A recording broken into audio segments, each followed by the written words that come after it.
자, 3학년 학생 여러분들 반갑습니다. 자, 이제 역사 네 번째 시간인데요. 여러분들은 이제 교과서 16페이지 펼치고요. 오늘 배우는 이제 주제는 개화를 둘러싼 갈등이 나타나다라는 이제 주제인데, 여기에서 이제 중요한 건 우리가 이제 지난 시간에 배웠던 개화파라는 세력이 있죠. 자, 그 개화파와 그 다음에 이 개화파와 성격이 완전히 이제 반대되는 새로운 세력이 등장을 하게 되는데, 그게 이제 위정척사파라는 이제 세력이에요. 그래서 성격이 반대되니까 이제 비교하면서 오늘 이제 확인을 할 겁니다. 자, 먼저 개화파라고 하는 세력들. 자, 개화파는 이제 문을 열자. 결국에는 서양의 이러한 이제 문물들 받아들이자라고 하는 이제 세력들이다라는 거예요. 그러면 개화파는 지금 문을 열재요. 자, 그러면 반대 세력. 자, 위정척사파 세력은 어떤 사람들이야, 그러면? 문을 열자 말자? 문을 열지 말자. 외국과 교류하지 말자라고 이제 주장하는 게 위정척사파입니다. 자, 위정이라고 하는 건요, 바른 걸 지킨다라는 거예요. 여기에서 말하는 바른 거라는 건 우리 어떤 전통을 이야기하는 겁니다. 그 다음에 척사라는 거는 뭐 사사로운 거, 사악한 걸 배척한다 이런 뜻이에요. 여기에서 말하는 뭐 사악하다, 뭐 사사롭다라고 하는 뜻은 결국에 이제 서양 문물을 이제 이야기하는 겁니다. 그러니까 서양 문물 배척하고 우리 전통 지키겠다라고 하는 게 위정척사파다라는 거 이제 여러분들 먼저 이제 확인을 하고요. 자, 우리가 이제 이 두 세력을요 시기별로 나눠서 한번 확인해 볼 겁니다. 자, 먼저 1860년대, 그 다음에 1870년대, 마지막으로 1880년대. 요렇게 이제 나눠가지고요, 이제 두 세력을 한번 확인해 볼 건데, 먼저 우리가 개화파에 대해서 먼저 확인해 볼게요. 자, 우리 개화파라는 세력의 어떤 기원이 되는 게 어떤 세력이었어? 조선 후기 실학 중에서도, 그렇죠. 북학파 실학자들의 영향을 받아서 이제 등장을 했다라는 거죠. 자, 이 북학파 실학자들 같은 경우에는요, 이제 청나라와 교류를 하자, 상공을 통해서 이제 무역을 하자, 이렇게 하면서 이제 나라를 발전시키자라고 이제 주장을 했던 사람들이죠. 이 북학파의 영향을 받아가지고 60년대에 이제 등장했던 세력들이 있어요. 통상 개화론. 통상 외국과 이제 서로 이제 교류하는 거죠. 문을 열어서 서로 교류하자라고 이제 주장했던 통상개화론, 뭐 박규수, 오경석 이러한 사람들. 자, 이런 통상 개화론자의 영향을 받아가지고 등장한 게 결국엔 뭐다? 그렇죠. 개화파다라는 거예요.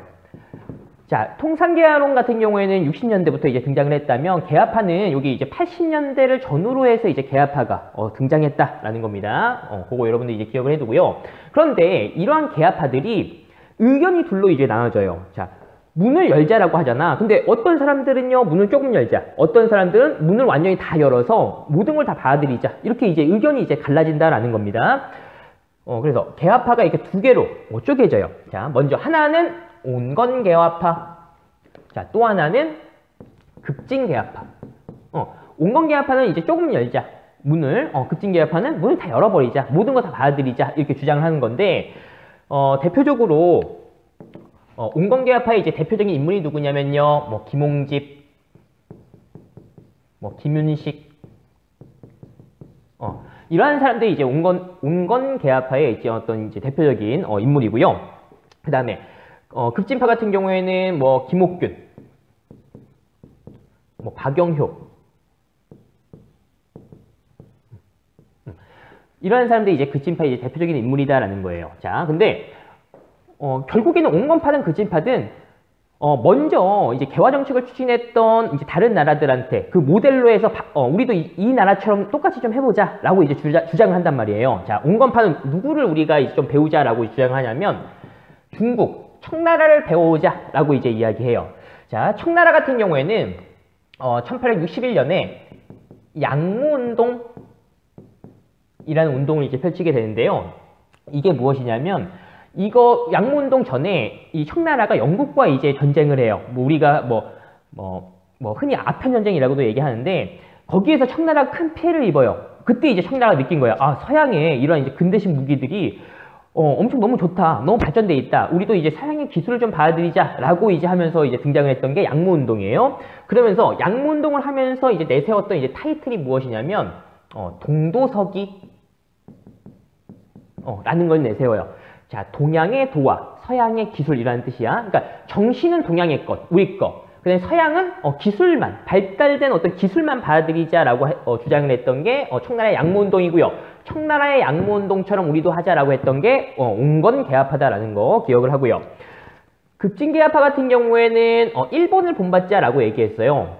일본 같은 경우에는 1868년에 자 메이지 유신이라고 하면서 본격적으로 이제 근대화 정책을 이제 펼쳤는데, 일본 같은 경우에는 서양의 기술뿐만 아니라 뭐 제도, 문화, 정신적인 것까지 다 받아들이자라고 이제 했던 거예요. 자, 이 메이지 유신에서 일본이 이제 주장을 했던 게 무엇이냐면 문명 개화론이라고 하는 거예요. 문명, 우리 인간의 어떤 이제 삶 전체적으로 이제 전체를 이제 포괄적으로 이야기하는 건데, 결국에 인간의 삶을 모두 다 받아들이자라고 이제 이야기하는 거야. 단순히 기술적인 것뿐만 아니라 정신적인 거, 어떤 법이라든지 제도 이런 것까지 모두 받아들이자라고 했던 게 문명 개화론, 일본의 이제 메이지 유신이라고 하는 건데요. 메이지 유신처럼 우리도 이제 개화 정책 펼치자라고 했던 게 급진개합화다라는 거, 이 특징을 여러분들 비교 꼭 하세요. 자. 온건개합화 이제 보면은 온건개합화 중에 우리 여기 김홍집, 우리 지난 시간에 배웠죠? 김홍집이 2차 수신사로 일본에 파견돼 가지고 가져왔던 책이 있었죠? 어떤 책이죠? 그렇죠. 조선 책략이라는 책이다라는 겁니다. 1880년에 가져왔는데, 이 조선 책략의 결국에는 이제 주된 내용이 뭐예요? 어차피 우리가 지난 시간에 내용은 다 봤으니까 누구랑 이제 우리 조선이 이제 조약 맺고 교류해야 된다? 그렇죠. 미국과 조약 맺어야 된다라고 이제 주장을 했던 게 조선 책략이죠. 자, 이 조선 책략의 영향으로 인해서 이제 우리 조선도 조금씩 문을 열자라고 이제 점점 바뀐다라는 겁니다. 자, 그러면서 1880년에 딱 왔을 때 이 조선 책략의 영향도 있고 해가지고 고종이 자 본격적으로 개화 정책을 추진해요. 근데 개화 정책을 추진할 때 어떤 새로운 걸 막 이제 만든다고 생각을 해보세요. 그러면은 그걸 담당한 기구가 먼저 있어야 되겠죠. 그 기구를 만들어요. 그 기구가 무엇이냐면 통리기무아문이라는 기구예요. 이름이 어때요? 좀 어렵죠? 자, 통리기무아문이라는 이제 기구 1880년 12월에 만들어집니다. 이게 뭐라고요? 자, 개화 정책. 고종이 추진하는 본격적인 개화 정책을 추진하는, 그러니까 총괄하는 개화 정책을 총괄하는 이제 기구다라는 겁니다. 자, 이렇게 보고요. 이 통리기무함은 아래에 12개의 이제 부서가 또 나눠져 있어요. 뭐 대표적으로는요 보면은 뭐 방문국이라고 해서요. 요거는 인쇄를 담당하는 기구예요. 그 다음에 또 뭐 기기창. 요거는 이제 무기를 만드는 신식 무기 만드는 이제 기구고요. 또 하나 이제 보면은 뭐 전황국.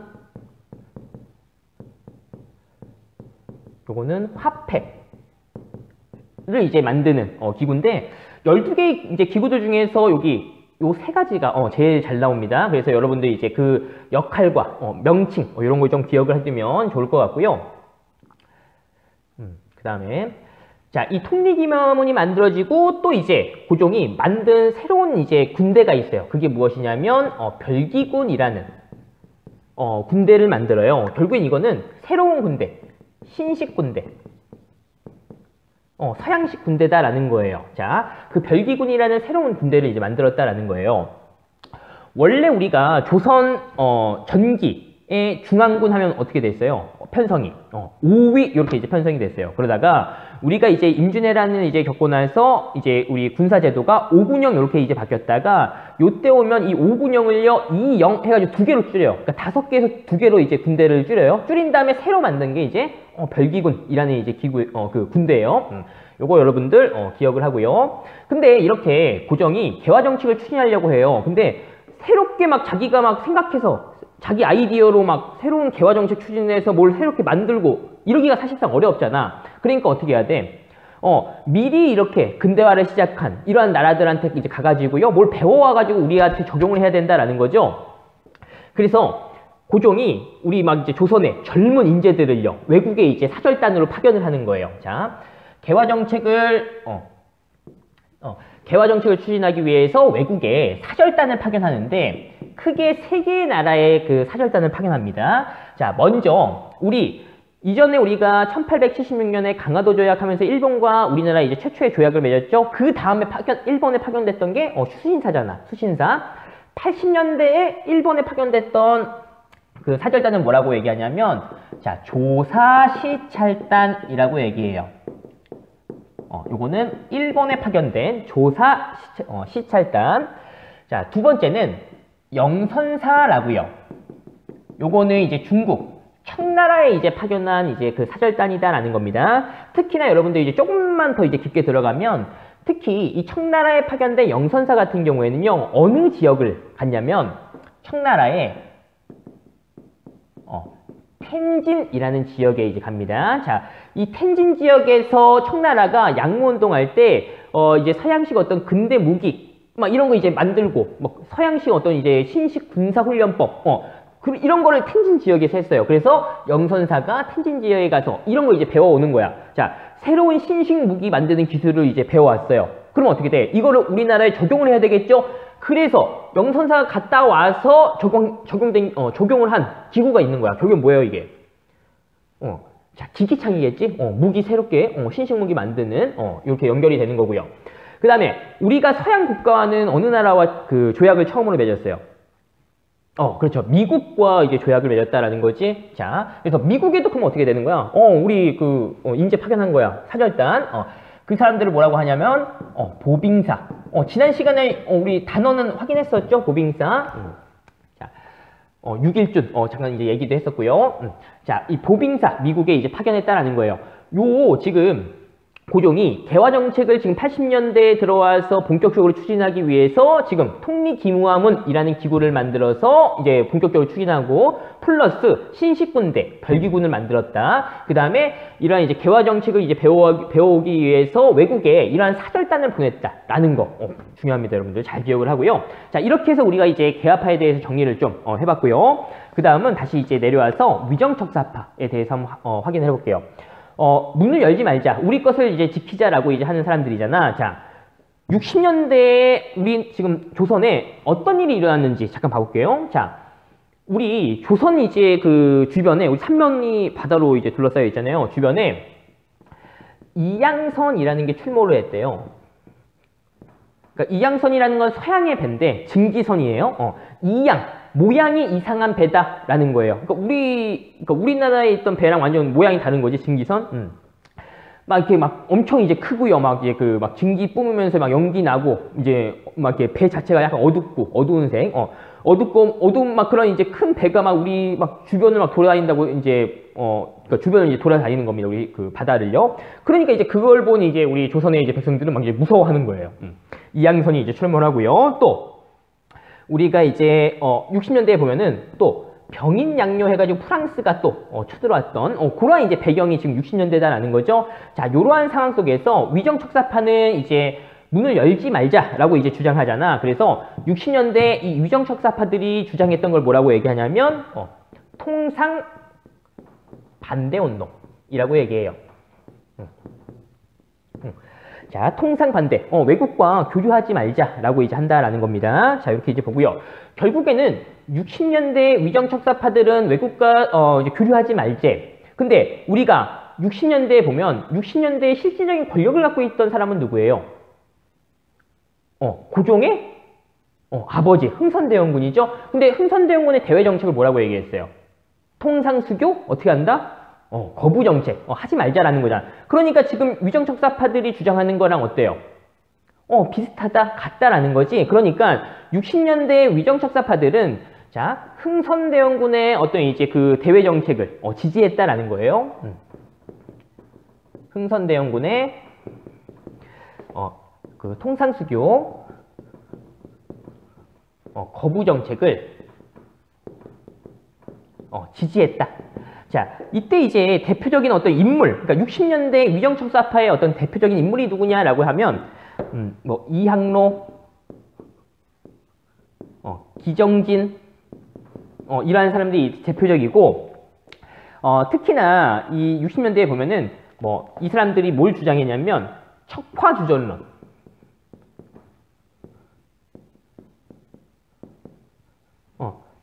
자, 서양과 화의를 배척한다. 그러니까 서양과 통상하지 말고 전쟁을 하자. 이렇게 이제 주장을 했다라는 겁니다. 자, 요게 이제 60년대 위정척사파들의 어떤 이제 특징이다라는 거 여러분 확인하고요. 자, 이제 70년대로 넘어가 볼게요. 자, 70년대 배경에 보면, 자, 71년에 우리가 이제 신미양요. 미국과 이제 싸우기도 하고요. 또 이때 중요한 게 있죠. 1876년에 우리가 최초로 이제 조약을 맺는 거죠. 그게 뭐예요? 강화도 조약. 조일수호 조규. 강화도 조약을 맺었어요. 결국에는 우리가 일본과 어떻게 돼? 조약 맺었다라는 거지. 그럼 이 조약 맺은 거에 대해서 위정척사파들은 어떻게 생각할까? 좋아할까? 싫어할까? 당연히 싫어하겠죠? 당연히 싫어하겠죠? 자, 그래서 이때는 어떻게 하냐? 개항 반대 운동을 이제 펼쳤다라는 겁니다. 그래서 이때 이제 그 70년대에 최익현이라는 사람이 자, 개항을 반대하면서 뭐라고 이제 이야기하냐면 외양일체론이라고 얘기해요. 자, 지금 60년대에 보면요. 프랑스, 뭐 이제 미국도 지금 쳐들어오고 또 독일의 오페르트라는 그 상인이 막 통상을 요구하면서 뭐 우리 그 흥선대원군의 아버지 남영군의 묘를 막 도굴하는 막 그런 사건들이 있었잖아요. 그러니까 서양에 대한 어떤 인식이 안 좋았다라는 거야. 자, 서양, 그러니까 외양, 서양과 일본이 어떻게 돼? 어차피 똑같은 사람들이다. 일본과 어떻게 해요? 교류해야 된다? 그러니까 조약 맺어야 된다? 안 맺어야 된다? 안 맺지 말자라고 이제 주장을 했던 게 최익현의 외양일체론이라는 겁니다. 이제 넘어와서 이제 80년대를 한번 봐볼게요. 자, 80년에 보면 지금 이제 2차 수신사로 이제 김홍집이 우리나라에 조선 책략을 이제 들여왔다라는 거예요. 자, 그러고 그 다음에 또 82년에 보면요, 우리가 이제 미국과 이제 조약을 맺게 되면서 이후에 이제 여러 이제 서양과 조약을 맺는 거죠. 자, 그래서 자, 서양 열강과의 수교, 요런 게 지금 이제 80년대 이제 배경이다라는 겁니다. 그래서 지금 이제 특히 이 조선 책략 막 이런 거에 대해서 이제 반대하면서 이때 이제 80년대 위정척사파들은요, 개화 정책 반대 운동. 아까 뭐라고 그랬어? 80년대 고종 같은 경우에는 특히나 이제 본격적으로 개화 정책 추진한다라고 하면서 통일기금을 만들어서 개화 정책 추진하잖아. 이거에 대해서 어떻게 돼? 반대한다라는 거예요.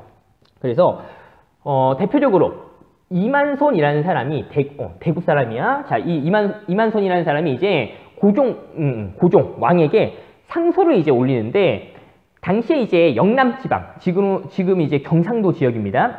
영남지방의 여러 이제 그 지방 유생들이 이제 그 개화 정책에 반대하면서 왕에게 이렇게 상소를 이제 올렸다라는 거예요. 그걸 이제 뭐라고 얘기하냐면 영남만인소. 다시 영남만인소. 라고 하는 거예요. 그러니까 영남지방, 경상도 이제 지방에 많은 사람들이 상소를 올렸다라는 거예요. 자, 요렇게 해가지고 우리가 80년대 이제 위정척사파 이제 정리해봤고, 이후에 이제 그 1890년대 이제 넘어가면서 이러한 위정척사파들 같은 경우에는 자, 항일 의병 운동으로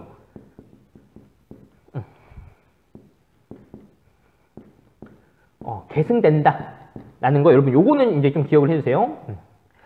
나중에 이제 그 일제가 본격적으로 우리나라에 이제 침탈하는 과정에서 일제의 침략에 대해서 이제 그 저항을 하는 그 세력 중에서 의병이라는 세력이 있는데 그 의병의 어떤 기원이 되는 게 이제 위정척사파들이다라는 거 여러분 기억을 합니다. 자, 그래서 이렇게 해서 이제 오늘 이제 개화파와 위정척사파 비교를 한번 해봤어요.